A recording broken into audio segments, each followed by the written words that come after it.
Do you know how iron rods of a fixed diameter are manufactured inside a factory? The process may look simple, but it involves several precise and high-temperature steps.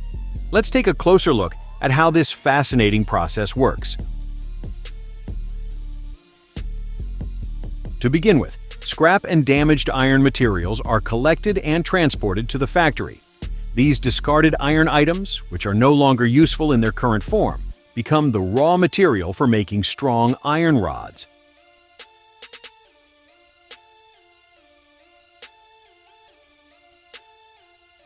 Once gathered, all the scrap iron is loaded into a large industrial furnace.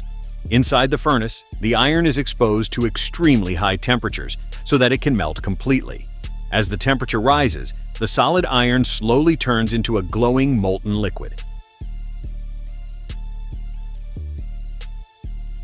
When the iron is fully melted, it is carefully lifted out of the furnace using a heavy crane designed to handle such extreme heat and weight. This molten iron is then poured into specially designed molds. These molds give the liquid metal a basic shape and allow it to cool down gradually.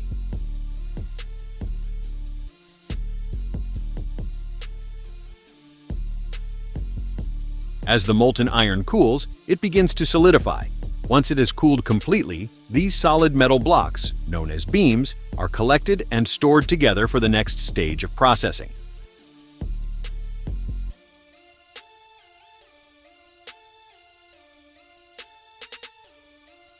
Now, to transform these beams into iron rods, they are placed onto a conveyor belt. The conveyor carries them into a heating chamber, where they are reheated to temperatures of nearly 3,000 degrees Celsius. This intense heat makes the metal soft and flexible enough to be reshaped.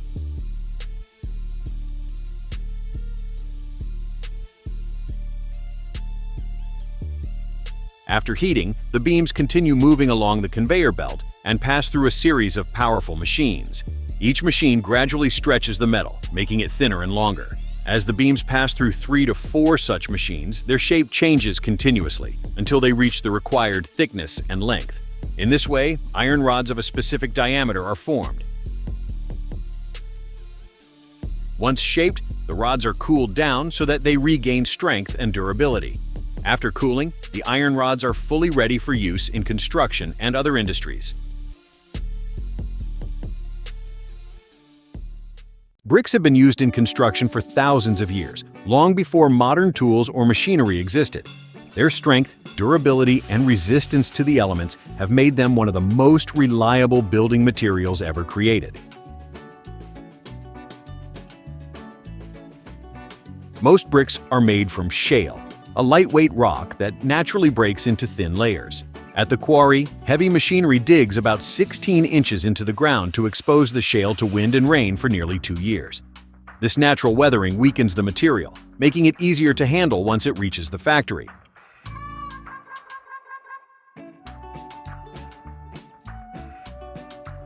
To begin processing, a massive stone wheel nearly 4 feet tall, reinforced with a steel rim, crushes the shale into a fine powder. This machine can grind up to 50 tons every hour. Any larger fragments that remain are filtered out by a screen and sent back for additional grinding.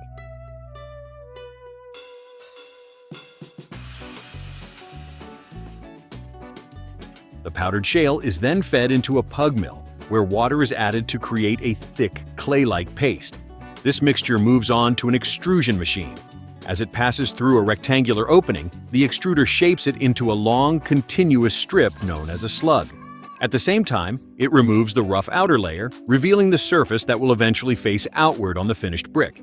When fired in its natural state, this shale mixture produces the familiar red brick color.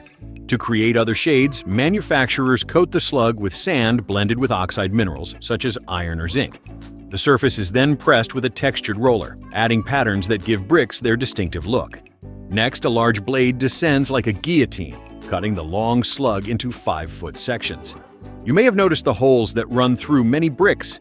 These are formed during extrusion by 3 metal pins inside the machine, designed to reduce the brick's weight without compromising strength. Each 5-foot section is sliced into individual bricks measuring about 23 inches. The uneven pieces at the ends are not wasted. They're returned to the process and reused to form new slugs. The freshly shaped bricks are then carefully stacked. A machine separates them and uses inflatable grips to lift and arrange them without causing damage.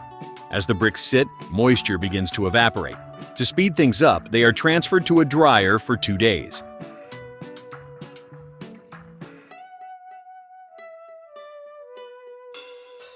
The heat used in the dryer comes from the kiln, where the bricks will be fired next.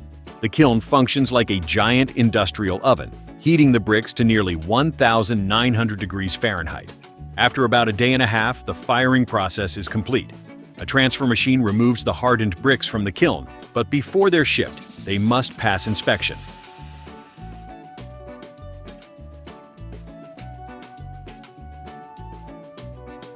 A technician selects samples, measuring and weighing them to ensure they meet precise specifications. Bricks need to absorb some water, but not too much. If they repel water entirely, they won't bond properly with mortar. To test this balance, a brick is broken in half, weighed, soaked in water for 24 hours, and weighed again to measure absorption. Once approved, the bricks are stacked into large cubes containing between 500 and 600 bricks each. With individual bricks weighing around 5.5 pounds, each stack tips the scale at roughly a quarter ton. Brick remains one of the most durable materials used in construction. It doesn't rot, fade, warp, or dent like many modern alternatives. It's also energy efficient, absorbing heat during hot months to keep interiors cooler, and releasing stored warmth in winter to help buildings stay comfortable year-round. Even though the terms cement and concrete are often used as if they mean the same thing, they are actually two very different materials. Cement is only one component of concrete, but it plays a vital role. Along with water and aggregates, cement acts as the binding agent that holds concrete together. The production of concrete begins with the manufacture of cement, which is the key ingredient responsible for binding aggregates and water into a solid mass. While several types of cement exist, the most widely used is ordinary Portland cement. It received its name because its gray color closely resembled the natural stone found on the Isle of Portland in Dorset, England. Cement production relies primarily on two raw materials, limestone and clay. These materials are usually extracted from quarries using blasting techniques or heavy excavation equipment that removes them from the Earth's surface. Once mined, the raw materials are transported to a crushing facility, where they are broken down into smaller, more manageable pieces. After crushing, the limestone and clay are carefully blended in precise proportions to create what is known as raw meal. This mixture is then fed into a grinding mill, a large rotating cylinder, where the materials are pulverized into a very fine powder. Grinding is a critical step, as it increases the efficiency of later chemical reactions and ensures a consistent composition throughout the mixture. The finely ground raw meal is then sent into a preheater tower. Here, hot exhaust gases from the kiln raise the temperature of the material before it enters the main furnace. As the raw meal travels through the preheater, partial calcination takes place. During this stage, some of the carbonates in the limestone break down, producing calcium oxide, commonly known as lime. Next, the preheated material enters a rotary kiln, a long cylindrical furnace that slowly rotates while operating at extremely high temperatures. Inside the kiln, temperatures reach approximately 1,450 degrees Celsius, or 2,642 degrees Fahrenheit. At this point, intense heat triggers complex chemical reactions and sintering, transforming the raw material into small, marble-sized lumps, known as clinker.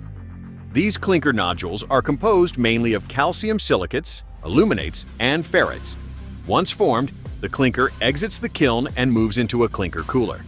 In this stage, powerful streams of air rapidly lower its temperature.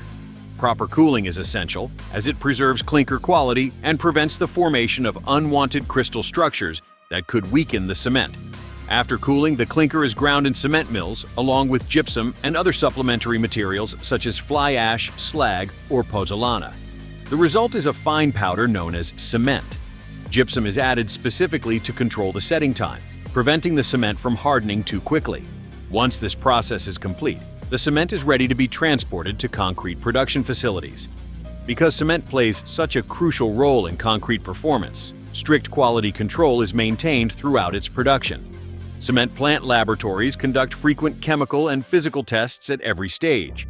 The finished cement is also thoroughly analyzed to ensure it meets established industry standards. With cement ready, attention shifts to aggregates, the most abundant ingredient in concrete. Aggregates can make up as much as 75% of concrete's total volume. They consist of gravel and sand, both of which contribute to strength and stability. Sand fills the spaces between gravel particles, improving bonding and ensuring a dense, cohesive structure. Using well-graded aggregates, a balanced mix of coarse and fine materials, reduces the amount of cement required. This not only improves performance, but also makes concrete production more economical. Another important component of modern concrete production is admixtures. Often overlooked, these chemical additives significantly enhance concrete properties. Plasticizers improve workability, allowing concrete to flow easily into molds and tight spaces without separating or releasing excess water. Other admixtures, such as accelerators and retarders, are used to speed up or slow down the setting process depending on construction needs. Since concrete is naturally weak under tension, additional chemical additives have been developed to improve tensile strength. Concrete can also be reinforced with fibers made from materials like stainless steel, glass, or carbon. Once all materials are prepared, the concrete making process can begin. The first step involves accurately measuring cement, aggregates, admixtures, and water according to the desired strength and performance requirements.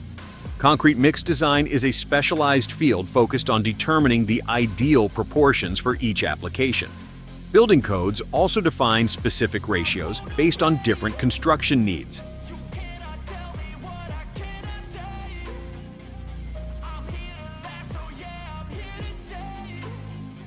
When water combines with cement, a substance known as cement paste forms. This initiates the hydration process, a chemical reaction that produces heat and continues over time, steadily increasing the concrete's strength and durability. Mixing continues until the concrete reaches a consistent, workable texture. During this stage, workability is carefully monitored and adjusted by adding water or dry materials as needed. Once mixed, the concrete is transported to its final destination. It may be poured directly into formwork or delivered using pumps and conveyor systems.